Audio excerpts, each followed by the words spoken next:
Yeah, well, Donald Trump said it was a good call that he got from Tim Walz earlier, that the two were pretty much on the same wavelength. But of course, if you see their press conferences over the course of the last couple of days, what Governor Walz is asking for from the administration is very different to what they're currently doing. So whether there will be some change there is what we're waiting to see. I thought that press briefing by Karoline Leavitt was interesting, though, because she was asked about those comments that Stephen Miller, who is very high up in the White House, and Kristi Noem, the Secretary of Homeland Security, made in the immediate aftermath of that shooting on Saturday. They called him a would-be assassin, a domestic terrorist, and Karoline didn't fully underline and support those comments. She instead said that she speaks for the president and that the president has not characterized him that way, instead focusing on a different issue, which is, of course, that alleged fraud scheme that has taken place in Minnesota. Karoline Leavitt and the White House trying to link those two things, saying that this entire situation that led to the shooting of Alex Presley on Saturday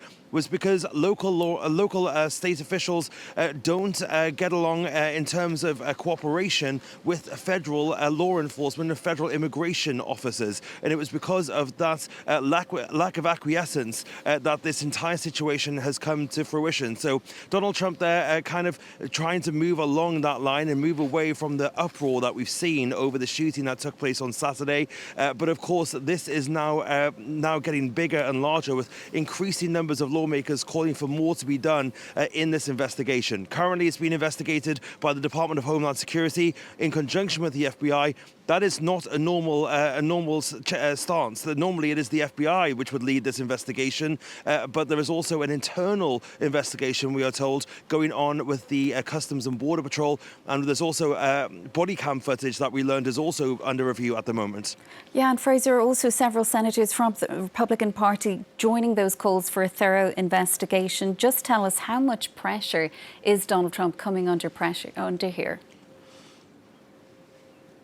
It is an increasing amount of pressure that the president is facing. Lawmakers in the building behind me will face a very tough decision in just a couple of days' time. By the end of this week, if this spending bill is not passed, then the government will partially shut down. It's effectively 6 spending bills that are put into one package. One of those bills was to fund the Department of Homeland Security, with the mother organization of the Immigration and Customs Enforcement and also Border Patrol as well. Now, it was seen as an easy pass. That was before Saturday took place, and now Democrats are revolting, and even some Republicans are calling for more to be done as well. So this is going to be a difficult situation for lawmakers to get past. And of course, if this bill has changed at all, if this bill is spun off from the bigger, wider package, it's going to have to go back to the House to get voted on again. And the House is not in session this week, which means that if that does indeed take place, we'll be staring at a government shutdown. And of course, this is coming off the back of the last one just a few months ago, which was the longest in history.